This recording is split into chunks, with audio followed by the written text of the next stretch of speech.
আল্লাহর নবীর সাহাবী আব্দুল্লাহ আনসার রাদিয়াল্লাহু তাআলা আনহু নামাজের মধ্যে মসজিদে নববীর মধ্যে নবী আলাইহিস সালাতু ওয়াস সালামের পিছনে নামাজ আদায় করার জন্য নামাজের একবারে নামাজ শুরু হওয়ার শেষ দিকে আসেন এবং নামাজ শেষ হওয়ার সঙ্গে সঙ্গে মসজিদ থেকে সবার আগে বের হয়ে যায়।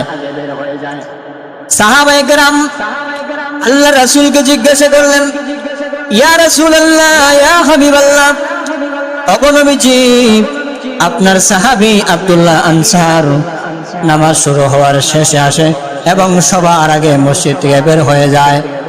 ইয়া রাসূলুল্লাহ, আপনি তো বলছেন যেই ব্যক্তি মসজিদে আসার পরে শুধু বাহির হওয়ার জন্য শুধু চিন্তায় থাকে, মসজিদের সবার শেষে আসে এবং সবার আগে বেরিয়ে যায়, আপনি তো বলছেন তারা মুনাফিক।